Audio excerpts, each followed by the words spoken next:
सम्मान को ठेस पहुंचाऊंगी। बेटा हो चाहे बेटी, अगर किसी गलत रास्ते पर जा रहा है तो सबसे पहले समाज में उसके माँ बाप की हंसी होती है। सावित्री ने जवाब दिया, माँ मैं तुम्हारी कोई ऐसी बेटी नहीं जो मैं अपने माँ बाप का ख्याल न रख सकूं, और ऐसा बेटा बेटी होने की क्या जरूरत है जो अपने माँ बाप की रक्षा न कर सके। मैया ने कहा, ठीक है बेटी। राजा को बुलाया, स्वामी एक काम करो, बिटिया सियानी हो चुकी है, अब इसके हाथों को पीला कर दो। महाराजा अश्वपत ने जवाब दिया, देवी तुम क्या जानते हो कि मैं यहीं पर बैठा हूं आराम से। मैंने सावित्री की योग्य सारे देशों में भ्रमण कर डाला, मगर सावित्री की योग्य कोई वर नहीं मिला। क्या करूं तुम बताओ। जवाब दिया है, फिर क्या होगा स्वामी। बोले, जो भाग्य में लिखा होगा वही होगा, किसी के करने से कुछ नहीं होता। अगर मेरी बिटिया की किस्मत में पति का सुख नहीं लिखा तो कैसे मिल सकता है। नारी ने उत्तर दिया, पिया ऐसा मत सोचो, कहा भी गया है नींद किसको किसको नहीं आती, 4 लोगों को। कौन कौन से हैं?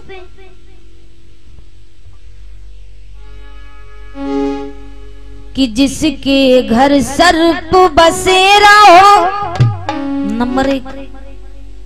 कि जिसके घर सर्प बसेरा हो, नंबर 2। और छप्पर से टपकता पानी हो।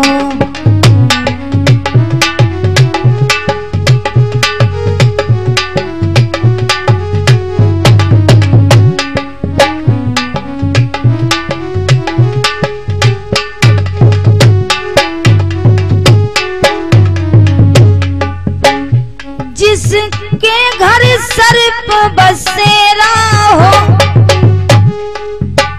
नंबर 2।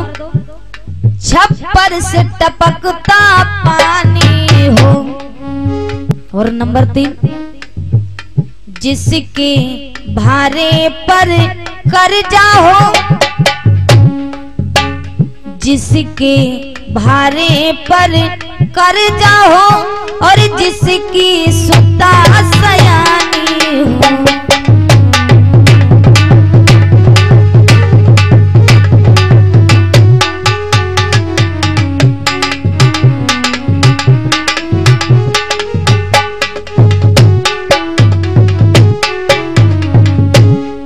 जिसके घर में सर्प का बसेरा हो, कहते भैया एक कमरे में सोए हो लेकिन इनमें एक सांप रहता है, थोड़ा सावधानी से सोना। क्या उसको रात भर नींद आएगी? सोचेगा पता नहीं किधर से निकल पड़े। नंबर 2, जिसके घर में छप्पर से पानी टपक रहा हो, उसी के नीचे चरपैया डाल दो, कहते भैया सो जाओ, नींद आई है रात भर, इधर से उधर उधर से उधर। नंबर 3, जिन भैया दादा लोगों के वहां कर्जा हो जाता है, उन्हें चिंता लगी रहती है कि कितनी जल्दी मैं कर्जे का भरण करूं। नंबर 4, जिन भैया माताओं बहनों के घर में बिटिया शादी की योग्य हो जाती है, गरीबी के हालात में अपनी बेटी का विवाह नहीं कर पाते, उन्हें चिंता लगी रहती है किस प्रकार से मैं अपने बिटिया के हाथों को पीला करूं। राजा भी यही विचार कर रहे, मुझे किसी चीज की कमी नहीं, परंतु सावित्री की योग कोई वर नहीं मिल रहा। रानी ने कहा, पिया एक काम करो। बोले क्या? बिटिया को पास में बुला करके बिठा करके उसे आदेश दे दो कि अपने अनुरूप किसी वर को तलाश कर ले। जवाब दिया है, ठीक है। आवाज लगाई सावित्री, हाँ पिताजी क्या बात है? मेरी एक बात मानो। बोलो। जवाब दिया है, बिटिया मैं तुझे आदेश देता हूँ, आज्ञा देता हूँ कि तू जा करके अपने अनुरूप कोई वर की तलाश कर ले, और मैं उसी के साथ में तेरी भावरे डाल लूंगा।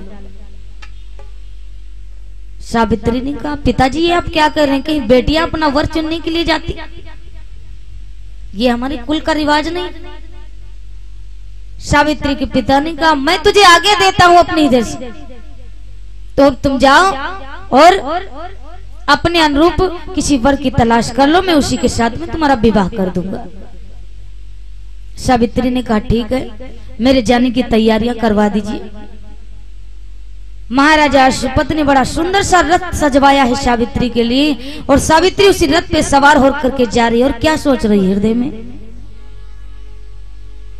कि चली दई लली डगरिया में, और डगरिया में और खुश भय लोग नगरिया में। हाँ हाँ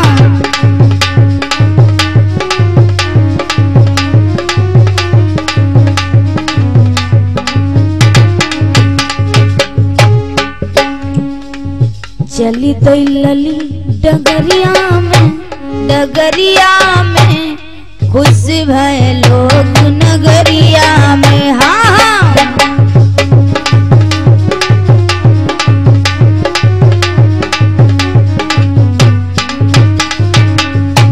और रथ पे जा रही, लेकिन हृदय में कौन से भाव जागृत हो रहे? लहर लहर जियरा लहरावे रे, लहरावे रे, हाय बिटिया मन सकुचावे रे।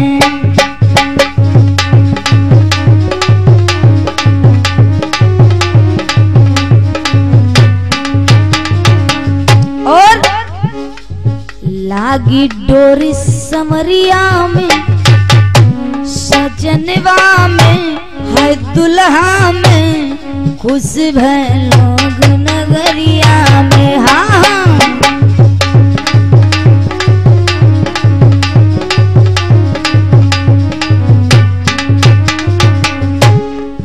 चली गई लली डगरिया, डगरिया में खुश भय लोग नगरिया में। हाँ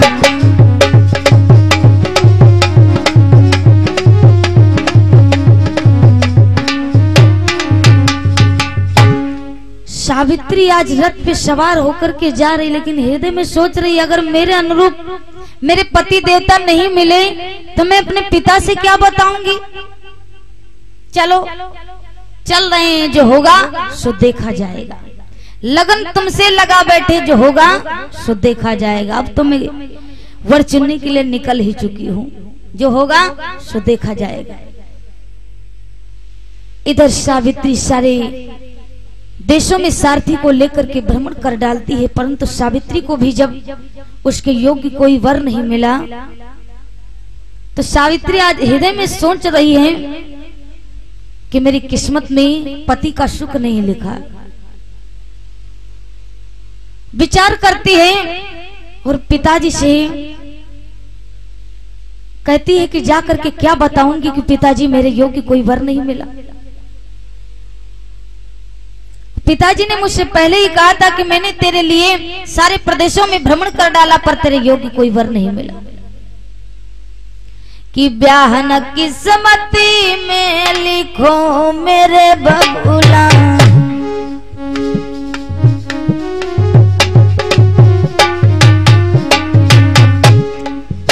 ब्याह न किस्मती में लिखो मेरे बबुला, मेरे बबुला, कोई दीजे मड़ैया डराई जी।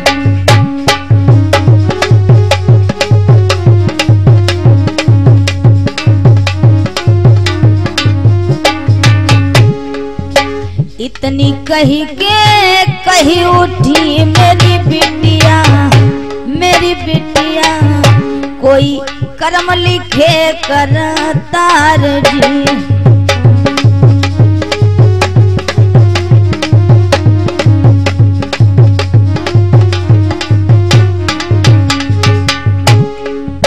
बिटिया धीरे धीरे कहें जोगनिया राम की बन जाऊंगी,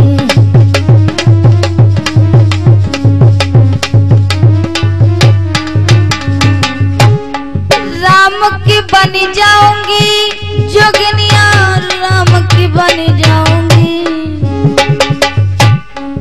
बिटिया धीरे धीरे कहें जोगनिया राम की बन जाऊंगी।